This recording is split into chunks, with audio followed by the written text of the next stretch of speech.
Why? How? We playing for $1 million. This is not the time to be letting boy drama cloud your judgment. Hello?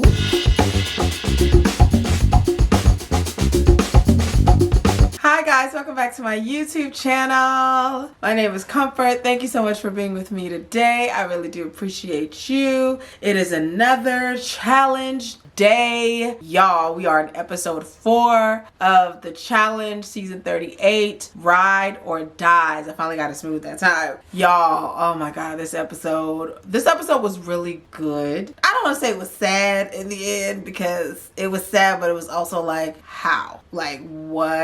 And it also felt like retribution, karma, low-key, high-key. We're gonna get right into it. Go ahead and like, comment, and subscribe if you like recaps and for more challenge content.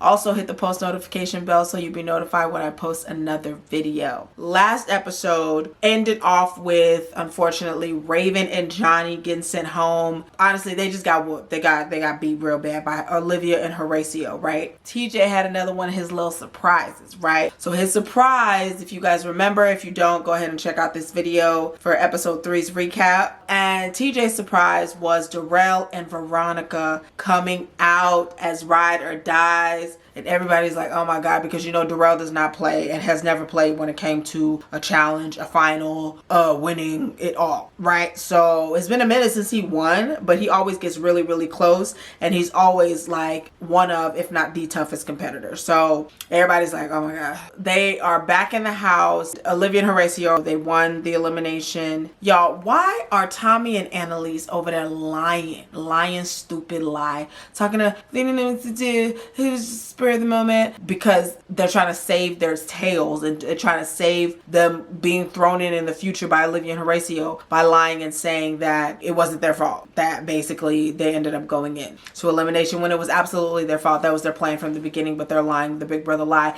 And luckily Olivia's not falling for the BS. She's not falling for the little puppy dog eyes, fake crocodile, never. Girl, boy, like, y'all did some snake stuff to try to advance yourselves in the game and it backfired horribly. And now they're fake begging, but Olivia wasn't having it because that's my good sis. She knows what's up, right? Then we pan to Laurel and Horacio. And Horacio is kind of just, you know, venting to Laurel about what happened with Tommy and Annalise throwing them into the elimination. It's just creepy because I know Horacio is a lot younger than Laurel and Laurel's just being a creep. Like, she's rubbing up all on him and she's been creepily watching him as he sleeps because they sleep right next to each other, and she's just being normal, creepy, weird Laurel. So then we pan to Amber and the rookies, including Chauncey, talking game, basically, like talking how they need to stick together with their alliance, how they need to play the game and make sure that it works. And Amber is essentially the leader of the alliance, as she should be, because she won her first final, because the vets always put her at the bottom of the totem pole, and she's not going to be at the bottom of the totem pole. That they make it very clear that they do not want to work with her or where they place her.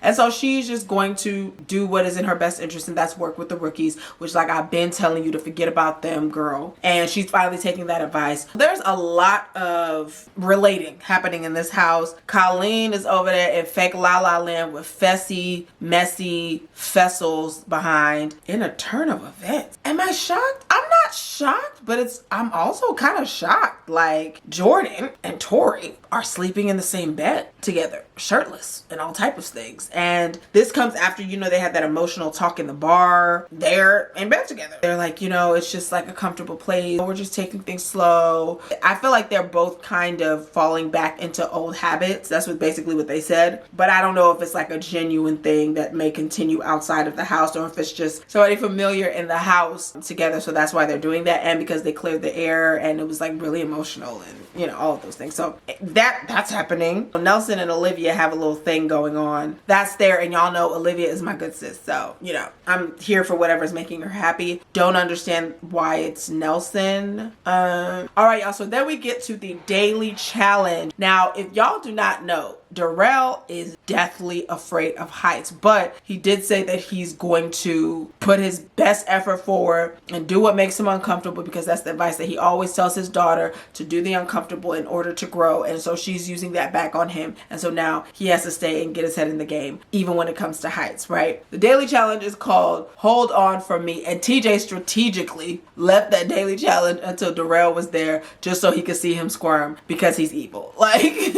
so basically Hold On For Me is where one of the teammates has to hold on to this bar that's suspended 300 feet in the air. Oh my, 300 feet in the air. They have to hold on to this bar until they're ready to let go, until they can't hold on any longer. And then the other teammate has to run from a platform onto them, right? And the team member that's holding onto the bar lets go, and they both have to, or one of them has to try to grab a flag on the way swinging down. And if they get the flag, then they complete it. And whoever does that, whatever team does that the fastest. I'm going to go through the list, but this was hilarious. The first heat is Darrell and Veronica, Jack and Laurel, and Kenny and Casey. Y'all, Darrell is terrified, but he's doing it. Like, they're trying to get through it. So Darrell is the one that's holding onto the bar. Jack is the one that's holding onto his bar. And also Kenny's the one holding onto the bar. So basically all the guys are holding onto the bar. Darrell is shaking and shivering. Darrell's finally like, okay, Veronica, I'm ready to drop. Go ahead and run. Y'all, this goofy girl gonna run. Veronica runs. Don't get nowhere near it. She jumps and catches his feet. And Darrell didn't sniff a flag. Okay, they DQ'd, right? They didn't even stand a chance. Are you a munchkin? Yes, you are. So she jumped. Laurel ran and jumped onto Jack, and they didn't get it. They DQ'd. Same thing happened with Kenny and Casey. They DQ'd, right? So while this is going on, Nurys is thinking, like, she thinks it's a better idea for the girls to actually hang on to the bar, and for the guys, because they're heavier, to jump onto the girl, and then that way there'll be more momentum for them to swing in order for them to get the flag, because right now it ain't cutting it, right? But she said she's gonna keep that little information to herself, which is actually a really smart plan. So shout out to Nurys. So the second heat is Michelle J, Bananas and Nani, and Amber and Chauncey. Guess how many get it? None. Everybody DQs. So then we get to heat 3, y'all, and it is Fessel and Mariah, Tori and Devin, and Jordan and Anissa. So Jordan and Anissa, like, they hyping each other. So Anissa is the one that's hanging on. Fessel is the one that's hanging on. Devin is the one that's hanging on, right? Everybody else DQs except for, guess who? Guess who? Anissa and Jordan. Jordan is like, I'm gonna get her this win. Like, we're getting this win. Y'all, Jordan jumps and they get the first flag. Oh my God. And you know, I'm so proud of Anissa. Not that she's not a great competitor or whatever, but you know, when you a little thickums and you a little seasoned, they always count Anissa out, and she stays surprising them and stays whooping them and stays like coming in first, except for when it comes to running, because sis, I don't know why she doesn't want to do cardio. Like, she did amazing. So I was just so happy and so proud of her that she got that first flag, period. And shout out to Jordan too. Jordan is, I mean, he's just like phenomenal. It's ridiculous. He's really, really amazing game player. So then the next team is Annalise and Tommy, and Colleen and Kim. Yo, Tommy, who knows what they were doing? They look goofy. They didn't stand a chance. They weren't even close to pinching the flag. So Tommy's hanging on this thing. You know they little. Tommy hanging on this little bar, right? And he's like, now Annalise, you freaking run. You run with so much force, girl. And then you grab that thing, right? We're gonna grab it. Y'all, Annalise jumps on Tommy. Tommy thinks he's in a Broadway play. Literally goes like this and doesn't even attempt to grab. What do you think you're in? Like, that's why your life ended up going the way that it went, because what were you doing? Why? How? What kind of embarrassment? Like, I don't understand. You came up with the plan. Was this the plan? To pose? To be playing? To be doing nonsense? So then the last heat is Nelson and Nurys, and Horacio and Olivia. And you know, Horacio and Olivia are like, damn, they're the team to beat, right? So Horacio and Olivia go, y'all. They too goofy. They DQ, right? Nelson and Nurys go. They do Nurys's plan. Nurys is the one hanging on the bar and Nelson is the one to jump. Y'all, when they do it, Nelson jumps and they get the flag. You know, I'm not really Team Nelson or anything, but you know when somebody don't never win nothing. And it's like, finally. So then TJ calls them all back and they're like, oh my God, that was gnarly. I mean, that was such a gnarly challenge. You know how he be. And he says that the team that got the fastest time was Nelson and Nurys. TJ says after 50, what do you say, after 45 or 54 challenges, Nelson finally has won a daily challenge. Y'all, it's actually really, really exciting. Like, I'm actually really happy for him. So they get back into the house and Nelson and Nurys are just kind of talking about like what they might do in the deliberation room. And Nurys wants to put vets in because she has no relationship with them. Even when she tries to talk to them, they still be like, you know, trying to play her and act like, you know, they don't want to talk. And Nelson, you know, Nelson is usually like F the vets, but he's like low-key, high-key a vet at this point, and he doesn't want to ruffle any feathers. He doesn't want to play like he usually plays. He wants to play this really smart. He wants to be really covert. He wants to be really thought out with his plan. He's basically trying to explain to Nurys that like, even Olivia, like, I feel bad, but whatever we need to do, we can put the rookies in. And Nurys is like, but I'm friends with them. Nelson is like, you shouldn't take it to heart that the vets aren't really dealing with you because you haven't proven yourself. And she's like, okay, so why I gotta save them if they don't want to talk to me? You know, like, I get it, but also, like, what loyalty do I have to them? And she's like, just because I'm attached to you, like, those are your people. So they're basically on two sides of the fence because she's a rookie and he's like a vet and he knows the vets and he doesn't really know the rookies like that. And he doesn't want to ruffle any feathers, right? So they're like, they're going to table it until they get in the deliberation room. But right now it's time to go to the club. Before they get into the deliberation room at the club, they're basically talking about how it's going to go in the game. And Nelson and Nurys are talking to Olivia and Horacio. Nelson's like, he really likes her. You know, they have whatever they have going and he likes Horacio, you know, as like he's cool, but he doesn't want to ruffle any feathers with the vets, and it's unfortunate that they're rookies. He leaves them out, then they're gonna know like, oh, we're working together, and then he's not gonna have the trust of the vets and it's gonna like mess up his whole game.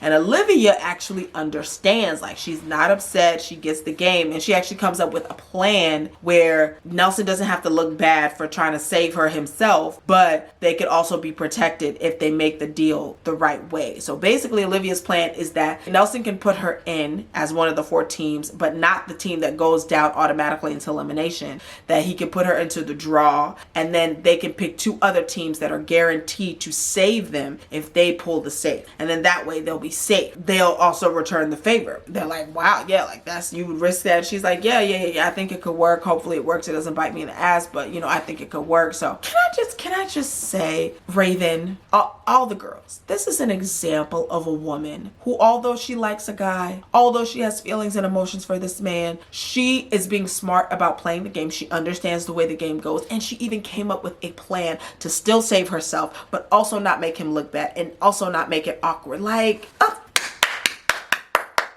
kudos, girl, because like, that's how you do it. We playing for $1 million.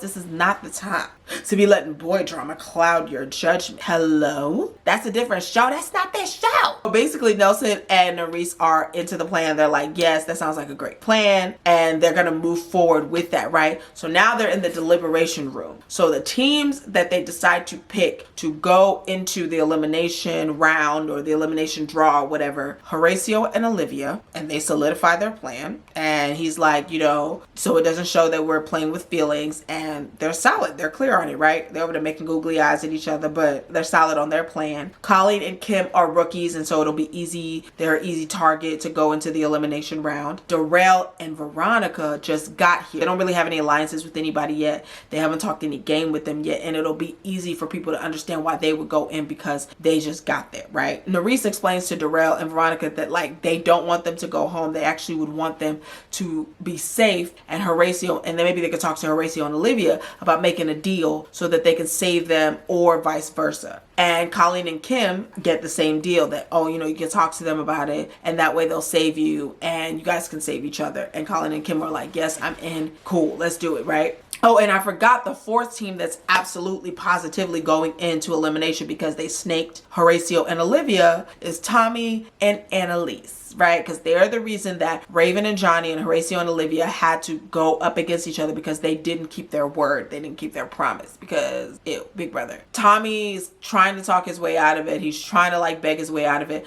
But Nelson's mind is made up and it's actually really, really smart. So they're going into the elimination for sure. We are at the elimination grounds, right? Nelson and Nurys have to announce who is going to the elimination. And of course, they announce that it's Tommy and Annalise going in. So the other three teams, Horacio and Olivia, Colleen and Kim, and Veronica and Darrell are going to draw the knives, right? So the team that pulls the safe is actually Horacio and Olivia. And y'all, my God, they damn near pass out. They're so excited because at this point, they keep throwing them into the damn elimination. So they're safe, but now they have to decide who they're going to keep their word to. And guess who they decide to keep their word to? Out of Colleen and Kim and Veronica and Darrell. They decide to keep their word to Veronica and Darrell because they are vets in the game and they want to keep them on their side. And because Colleen and Kim haven't really talked game with them. Like they haven't really, communicated what they're doing. And Colleen and Kim are pissed and surprised because they're like, we're rookies. Why would you go against a rookie and save a vet? That doesn't make any sense, right? But it's actually really funny when they go in the elimination because Kim is like, it's like going to Granny's house. You don't want to do this, but you have to do this. So he took it well. He was a really good sport about it, right? So basically it's Colleen and Kim versus Tommy and Annalise in the elimination, y'all. I mean, I don't know if it was supposed to be something this serious, but it ended up being something serious for one of the teams, right? So the elimination is called flipping wasted. So there's 2 mud pits for both of the teams, and one of the teammates lays on the bed flat, and it's like this bed that you can flip up, and it's on top of a mud pit, and you have to flip it up so that they can read a puzzle and solve the puzzle, right? And the longest that they can stay up is as long as the other teammate can hold them up, right? And once they get the puzzle finished and they go back down, then whoever does that the fastest is the winner of the elimination, y'all. So they start, right? Colleen and Kim are in stride. Kim is pulling Colleen up on this damn board and he not moving. He comfortable. He's relaxed. Y'all, ask me if Tommy was able to pull the thing up. Tommy could not pull the board up. And he really was trying. He was panicking. He was trying to dig his feet in. He was lightweight crying. I really don't know what he could have done outside of like grow or be taller. I think it was just literally because of his size. Like he could not get that thing done. He could not pull it up. They kept trying. They kept trying to the point where Kim is over there encouraging Tommy, like, you can do it, man. You can do it. That, y'all, do you understand how bad you got to be doing for your opponent to be like wanting you to do better? It's quite unfortunate, but y'all, they try. Finally, Colleen solves the puzzle and they are the winners of the elimination and they get to go back into the house. It is so sad. Polo Tommy was crying.